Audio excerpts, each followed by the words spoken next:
Good morning, ladies and gentlemen. I'm honored to give the keynote speech at this Science 20 high-level policy webinar on applying science and technology for clean air and climate co-benefits.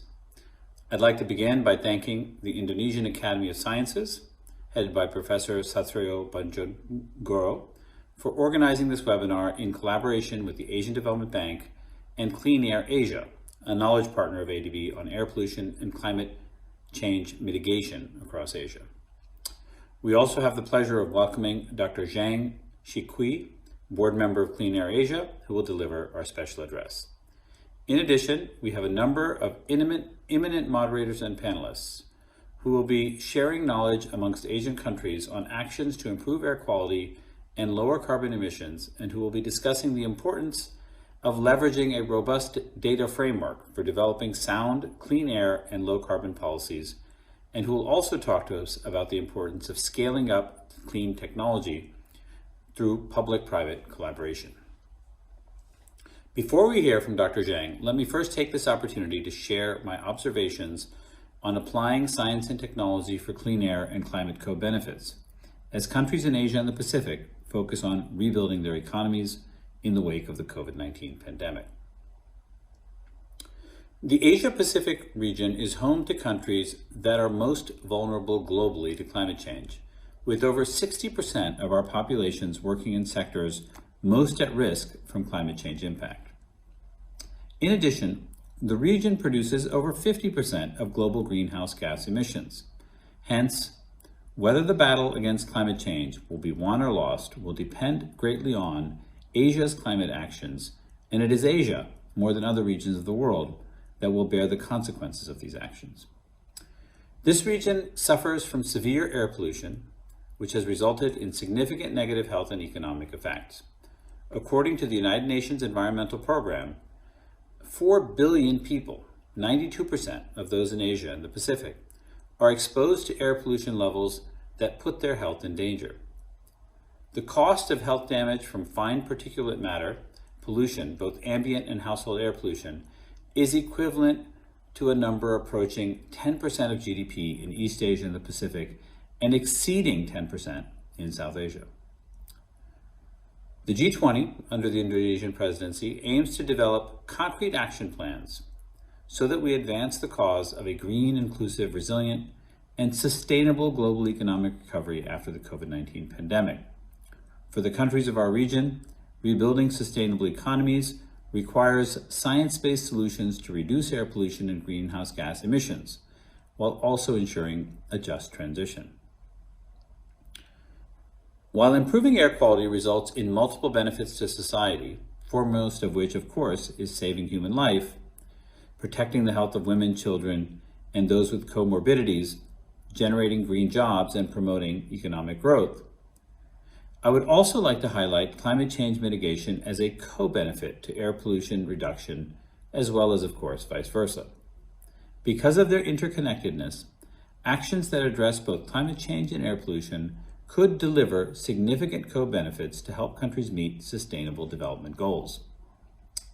To achieve the goals of the Paris Agreement, reducing carbon dioxide emissions alone will not be enough. Short-lived climate pollutants, known as SSLPs, such as methane, tropospheric ozone, and black carbon, a component of particulate matter, can cause warming of the climate as well, in some cases more severely than other better-known greenhouse gases. As a consequence, actions to reduce these air pollutants are as important as actions to reduce more generally known greenhouse gases.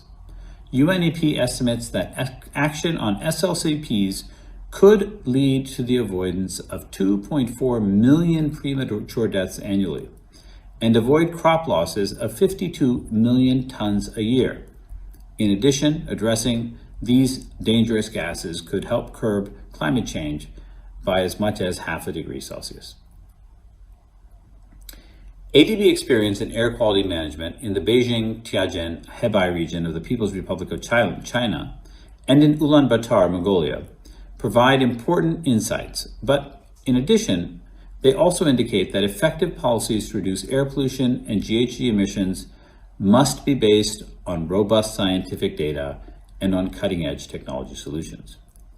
the recent improvement in air quality monitoring in several Asian cities, accessibility of air quality data, and availability of clean technology solutions for the control of major pollution sources provides an opportunity for improving air quality and reducing GHG emissions. For example, microsensors or low-cost sensors and satellite data are technologies being used to generate the air quality data to guide policies and to inform the public of air pollution levels. An example is PAM Air, a low-cost sensor network run by a private company in Vietnam. PAM Air provides more than 400 sensors across the country. These provide data for daily pollution broadcasts. Quezon City in the Philippines has partnered with C40 and Clean Air Asia to deploy low-cost sensors to monitor air pollution levels in marginalized and in vulnerable communities that were far from the existing monitor network. This approach prioritizes community exposure and guides local government interventions to improve public health as well as the urban environment. In addition to improving the scientific evidence base for climate and clean air solutions, efforts need to be taken to rapidly scale up and deploy clean technologies in critical sectors. These include power generation, transport, industries including micro, small, and medium enterprises, and waste management. We must use these solutions to enable national governments to meet the Sustainable Development Goals and their nationally determined contributions in support of the Paris Climate Agreement. Replacing coal-fired power plants with renewables and deploying electric vehicles are examples of technologies and interventions which reduce air pollution, that result in high health benefits, and that help us reduce the overall level of carbon dioxide.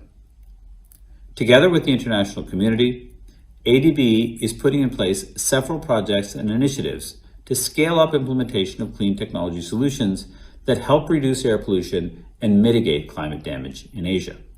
These include, for example, the Energy Transition Mechanism, which is aimed at accelerating the transition of fossil fuel-based energy to renewable energy generation in Indonesia, the Philippines, and Vietnam first as pilot countries. We are also financing the largest solar park, 2,200 megawatts in India, and preparing a $500 million policy-based loan on power sector reform in India. A third example is our work to develop the Asia Clean Blue Sky program, aimed at scaling up ADB's investments to generate clean air and climate benefits. According to analysis by the International Energy Agency, the pledges and commitments that governments made at COP26, if they are to be met fully and on time, would be enough to keep global temperature rises at 1.8 degrees Celsius by the end of the century, still above the 1.5 degree target. What this means is that we must take more ambitious actions, we must move urgently, and we must move beyond official commitments. Reducing air pollution needs to be an essential part of these urgent steps to save our planet. At today's panel session, I recommend that we discuss lessons learned from successful implementation of clean air and low carbon policies and action plans. We should also confer on how international organizations, such as the multilateral development banks, including of course ADB, can support national governments in these efforts and bring solutions to address bottlenecks for scaling up clean technology to Asia. I wish you all a fruitful session. Thank you so much for giving me the opportunity to be with you today virtually. Thank you.